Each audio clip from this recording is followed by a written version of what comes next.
എന്റെ പഴയ നെക്സ്റ്റ് സോളം എടുപ്പിക്കരുത്. ഞാൻ വെറും എടങ്ങേറ് പേഴ്സണാ.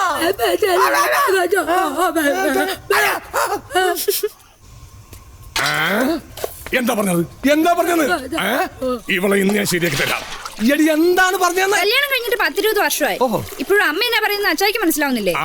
ഈ 20 വർഷമായിട്ട് ഞാൻ പറയുന്നത് എന്താണെന്ന് അവർക്ക് മനസ്സിലാവുന്നില്ലല്ലോ. മിണ്ടാൻ മേലാത്താണെന്ന് അറിഞ്ഞിട്ട് തന്നെയല്ലേ കെട്ടിയേ? കല്യാണം കഴിഞ്ഞുള്ള ലൗകിക ജീവിതത്തിൽ ഒച്ചപ്പാടും ബഹളമൊന്നും വേണ്ടല്ലോ എന്ന് കരുതി ഒരു മിണ്ടാപ്രാണിനെ അന്വേഷിച്ച് തേടി പിടിച്ച് കണ്ടുപിടിച്ച് കല്യാണം കഴിച്ചതാണ്. പക്ഷെ ഇവളിങ്ങനെ ആംഗിക ഭാഷയിൽ എന്റെ തള്ളക്കുളിക്കൊന്നും അറിയാൻ പാടില്ല.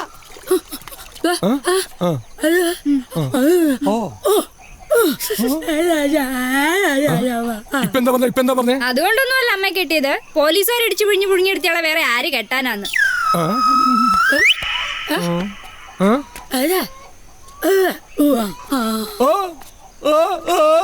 ഞായറാഴ്ച അമ്മാവനൊക്കെ വരുന്ന കാര്യം അമ്മ പറഞ്ഞേ.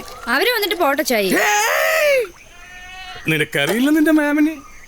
കട്ടപ്പന ചന്തപിജിയുന്ന നേരത്ത് 10 രൂപയുടെ വയറ് പൊട്ടിയ ചാളയും വാങ്ങിച്ച് അതിലൊരു ചാള പൂച്ച എടുത്തിട്ട് പോയപ്പോ ആ പൂച്ചയുടെ പുറകെ 5 കിലോമീറ്റർ ഓടി അതിനെ പിടിച്ച് മലത്തിയടിച്ച് വയറ്റിൽ ഇക്കല് കാണിച്ച് അത് കക്കിച്ച് എന്നിട്ട് ആ ചാള കൊണ്ടുപോയി കുടമ്പുളിട്ട് കറി വെച്ച മരം കൊത്തി മോറനാണ് നിന്റെ മേമൻ. അഥവാ എന്റെ നാറി അള്ളിയൻ.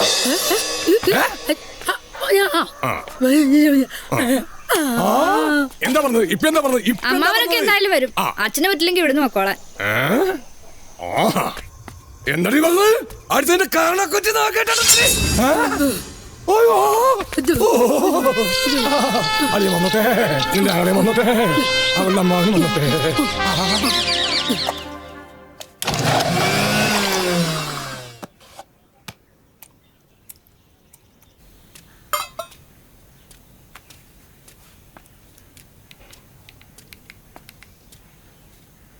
ആരാണ് സന്തോഷം ആഗ്രഹിക്കാത്തത്?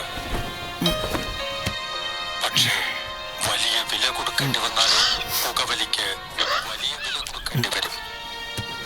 പുകവലി നിങ്ങൾക്ക് ദോഷകരമാണ്. അതുപോലെ നിങ്ങളുടെ പ്രിയപ്പെട്ടവർക്കും.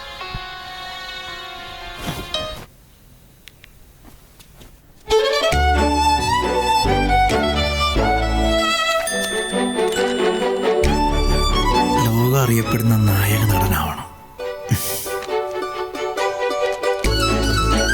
അതിസുന്ദരിയായ ഒരു പെണ്ണിനെ പ്രേമിച്ച് കിട്ടും.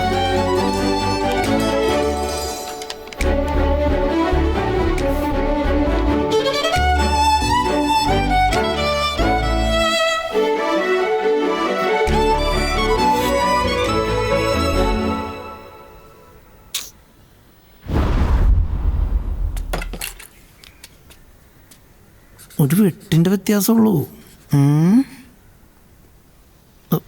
പല്ലും കൂടി കളയാം. ഈ ചെറുക്കനൊക്കെ എന്തോരം കുത്തി വരച്ചാലും ഒടുക്കത്തെ ഗ്ലാമറാ നീ. എൻ്റെ മണിച്ചേട്ടാ, ധനുഷേട്ടാ, രജനി ചേട്ടായി, നിങ്ങളെയൊക്കെ കണ്ടിട്ടാ ഞാൻ ഇറങ്ങിയേക്കണേ. കാത്തോളണേ.